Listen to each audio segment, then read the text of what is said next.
Back in the golden age of American horsepower, Dodge built more legends than any single brand had a right to. The Challenger, the Charger, the Super Bee. Cars that are still tattooed on the hoods of teenagers' notebooks 50 years later. But here's the thing.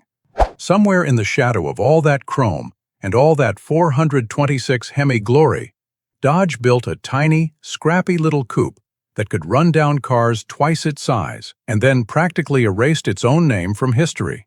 This isn't a Hemi Cuda story. This isn't even a Challenger story. This is the story of the Dodge Demon 340. And trust me, by the end of this video, you're going to wonder how this thing ever slipped through the cracks. Living in the Challenger's shadow. Let's set the scene. It's 1970, and Dodge just dropped the Challenger on an unsuspecting America. Long hood, wide stance, that unmistakable shaker scoop punching through the hood like it's trying to escape. The Challenger was built with one mission: dethrone the Ford Mustang and the Chevy Camaro. And it worked. The Challenger became the Dodge muscle car. Stuff the legendary 426 Hemi under that hood, slap a Scat Pack Bumblebee stripe on the tail, and you had a car that owned the drag strips and the magazine covers for decades. In fact, that original Challenger silhouette stuck around, in spirit, all the way until 2023. But here's where things get interesting. While the Challenger was busy soaking up all the spotlight, Dodge had another car in the lineup. Smaller, lighter, cheaper, that could embarrass a lot of factory big block cars in a straight line. Problem was, almost nobody was paying attention, and the car that should have been a cult hero instead became one of the most overlooked muscle cars Mopar ever built. Stick around, because this little guy has one of the wildest backstories in muscle car history, including a Frankenstein engine bay borrowed from Ford and Chevy, of all things. Enter the Demon 340. So what was this mystery machine? Say hello to the 1971 to 1972 Dodge Demon 340. Think of the Demon as Dodge's answer to the small but mighty formula that was sweeping Detroit in the early 70s. Insurance companies were starting to choke big block muscle cars with sky-high premiums, so automakers got clever. Why not build a lightweight compact that could out-handle and out-accelerate the big boys without the insurance bill of a 440? That's exactly what the Demon was built to do. We're talking about a car that tipped the scales at roughly 3,100 to 3,300 pounds, featherweight by muscle car standards. Pair that with the standard rally suspension package, beefed-up sway bars, heavy-duty torsion bars, stiffer rear springs, and upgraded shocks, and you've got a car that could turn corners just as well as it could rip down a quarter mile. Under the hood sat Dodge's small block 340 cubic inch V8. That's about 5.6 liters, paired with a 4-barrel carburetor, pumping out 275 horsepower and 340 pound-feet of torque straight from the factory. Now, on paper that doesn't sound earth-shattering compared to a 426 Hemi, but here's the thing. Back in the day, that little 340 had a reputation as one of the meanest small blocks money could buy. Pound for pound, it could run down cars with way more displacement. Between 1971 and 1972, Dodge built roughly 28,000 Demon 340s. That's not exactly a rare number on its own, but stick with me, because what happened inside a small handful of these cars is where the story gets really good. Mr. Norm's Frankenstein build. Here's where this story takes a turn that almost nobody saw coming. In Chicago, there was a legendary Dodge dealership called Grand Spaulding Dodge, run by a man everyone in the muscle car world simply called Mr. Norm, Norman Kraus. Mr. Norm wasn't just selling cars off the lot. He was building monsters. His dealership became famous nationwide through performance car magazine ads, turning ordinary Mopars into street-legal weapons, and one of his masterpieces was the Demon GSS. That stands for Grand Spaulding Special. Mr. Norm took the standard Demon 340 and bolted on a 6-pack setup, 3 2-barrel Holley carburetors sitting on top of an aluminum intake manifold. That combination alone bumped the GSS up to 300 horsepower while holding that same 340 pound-feet of torque. Suddenly, this economy muscle car was punching well above its weight class. But here's the part that'll blow your mind. And this is something even die-hard Mopar collectors don't always know. Under the skin, these GSS cars were genuinely a bit of a Frankenstein build. Some of these demons reportedly used a Ford-style fuel line routing borrowed from a 1970 Edelbrock intake setup, ran Chrysler electronic suppression ignition cables, and in some configurations, even sourced application carburetors that traced back to Chevrolet parts bins. They also ran a 3/8-inch fuel line on the driver's side, the opposite of Chrysler's usual 5/16-inch line on the passenger side. So picture that for a second. A Dodge, hot-rodded by an independent Chicago dealer, quietly borrowing tricks from Ford and Chevrolet to build a car that could outrun both of them. That's the kind of underdog story muscle car fans live for. And here's where collectors really started paying attention. When 1972 rolled around, the EPA tightened the screws on emissions. Dodge was forced to drop the Demon 340's compression ratio from 10.5 to 1 down to 8.5 to 1, which gutted the factory rating down to just 240 horsepower. Mopar fans were not happy, but Mr. Norm saw an opportunity. Instead of accepting the downgrade, he took the 72 GSS package to a whole new level, bolting on a belt-driven centrifugal Paxton supercharger and reworking the fuel system. The result? 360 horsepower out of a small block 340 in 1972, during the heart of the emissions crackdown. That's not just impressive, that's borderline rebellious. By the numbers, how fast was it really? All right, let's talk performance, because this is where the Demon 340 GSS earns its giant killer reputation. With that supercharged 360 horsepower setup, the Demon GSS could rip from 0 to 60 miles per hour in around 5.5 seconds and post a quarter-mile time of about 13.6 seconds at a top speed pushing 130 miles per hour. In 1972, a year when most of Detroit's muscle cars were getting strangled by emissions equipment, that is an absolutely savage number for a small block car. Let's put that into perspective with a quick comparison to a couple of its rivals from that exact model year. Car engine, horsepower, torque. 1972 Dodge Demon 340 GSS, 5.6 liters V8, 340 cubic inches, 360 horsepower, 340 pound-feet. 1972 Chevy Nova SS, 5.7 liters V8, 350 cubic inches, 200 horsepower, 360 pound-feet. 1972 AMC Hornet, 5.9 liters V8, 360 cubic inches, 175 horsepower, 390 pound-feet. Look at that. The GSS is giving up displacement to both of those cars and still stomping them on horsepower by a massive margin. That's the magic of a lightweight chassis, a tuned small block, and a supercharger that most factory muscle cars of the era couldn't even dream of. And here's a fun bit of trivia for the gearheads. The 340 small block wasn't just fast, it was also famously easy to work on. The engine bay was simple and uncluttered, the AVS carburetor was straightforward to tune, and the whole 340 platform built a reputation as one of the easiest V8s in the Mopar family to rebuild in your own garage. So not only was this thing quick, it was a car a regular guy could actually maintain and modify on a weekend. But here's where things get tragic. Despite all of this, the performance, the engineering cleverness, the supercharged small block magic, almost nobody bought one. And the reason why is honestly one of the strangest stories in automotive marketing history.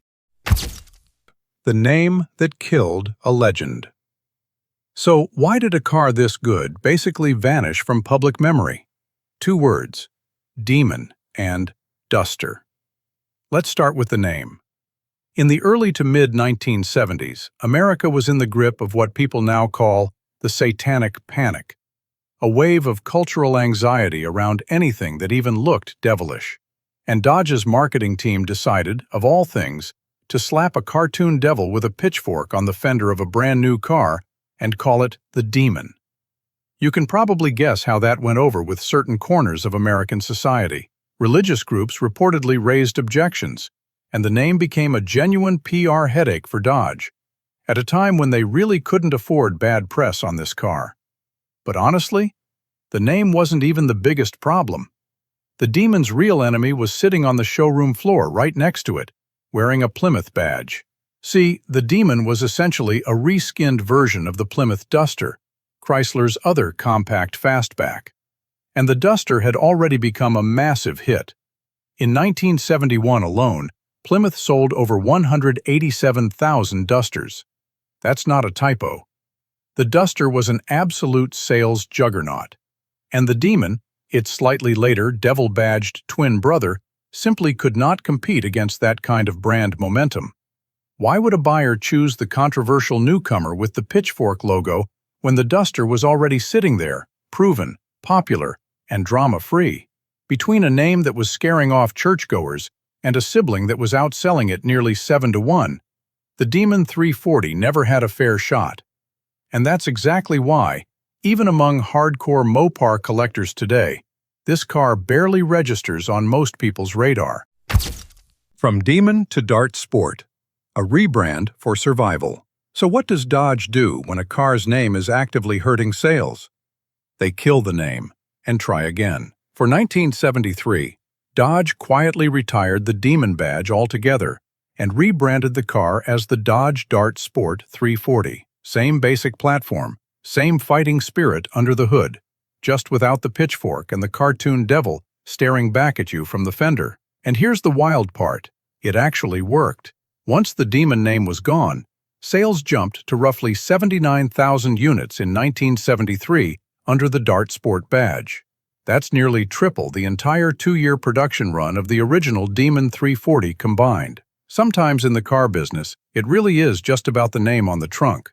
The Dart Sport also picked up some real styling and engineering updates along the way, including the energy-absorbing bumpers that the federal government was starting to mandate in the early 70s. It carried that small-block muscle car spirit all the way through to 1976, when the Dart name was finally retired, only to be revived decades later, and then discontinued again in 2016. But the Demon name? Dodge buried it for nearly 45 years. Nobody touched it. It sat in the vault, untouched, like it was cursed, until 2018. The Demon returns, with a vengeance. Here's a mini hook for you. Remember that cursed Demon name from 1971? In 2018, Dodge dug it back out of the vault and turned it into one of the most insane production cars America has ever built. The 2018 Dodge Challenger SRT Demon wasn't just a tribute. It was a statement. We're talking about an 840 horsepower supercharged Hemi monster, officially the most powerful muscle car ever sold by an American manufacturer, and at the time, the world's quickest production car in a straight line. Only 3,300 units were built for the US and Canada, and when the very last Demon and the very last Viper rolled off the line together, that final pair sold at a Barrett-Jackson charity auction for a combined $1 million. Not bad for a name that was once considered too controversial to put on a fender, and the legacy keeps going. Even into 2026, the Challenger nameplate has stuck around in a new form, now packing a twin-turbo Hurricane inline-six, with a six-pack package nodding directly back to that old 3-carburetor six-pack setup that made the original Demon 340 GSS so special. It's wild to think that little forgotten small block from 1972 helped lay the groundwork, at least in spirit, for one of the wildest production muscle cars of the modern era. What's a Demon 340 GSS worth today? Okay, now for the part everyone's been waiting for. Wait until you hear what these things actually sell for, because the numbers might surprise you. Let's start with the entry point. A standard 1971 or 1972 Demon with the smaller 318 V8, the economy version, typically sells in the $8,000 to $20,000 range, depending on condition. Honestly, that's one of the best values in the entire classic muscle car world right now. You're getting genuine early 70s Mopar styling for the price of a used Honda. but step up to a genuine 340-powered demon and the numbers climb fast.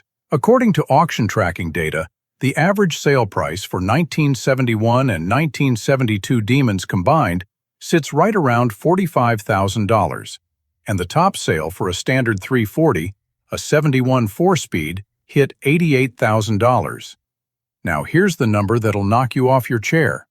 In 2022, Mecum Auctions in Indianapolis sold a genuine 1972 Demon 340 GSS, finished in a rare factory petty blue color, one of the only known examples in that shade, for an absolutely staggering $165,000.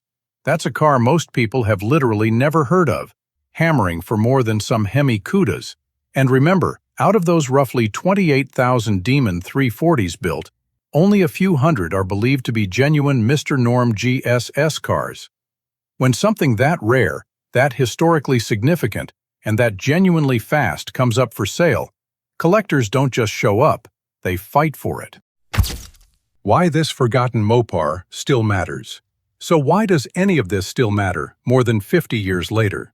Because the Demon 340 GSS is basically a perfect time capsule of everything that made early 70s Detroit special. A moment when independent dealers like Mr. Norm could take a factory car, throw the rulebook out the window, and build something that could embarrass cars twice its size.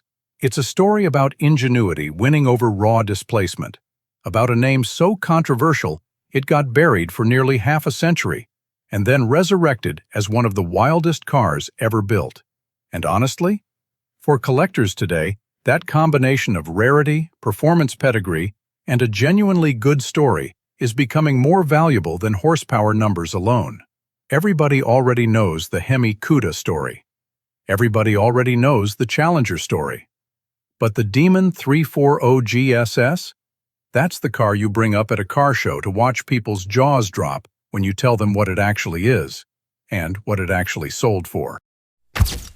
So there you have it, the Dodge muscle car that even hardcore Mopar fans forget existed, a 340 cubic inch underdog that borrowed tricks from Ford and Chevy, got buried by its own name, and quietly became one of the rarest, most valuable small block Mopars on the planet. Now I want to hear from you. Drop a comment and let me know, had you ever heard of the Demon 340 GSS before this video? And what other forgotten muscle car do you think deserves way more recognition? I read every comment, so don't be shy. If you enjoyed this deep dive into America's forgotten automotive history, smash that like button, hit subscribe, and turn on notifications, because we've got a lot more lost legends coming your way. See you in the next one.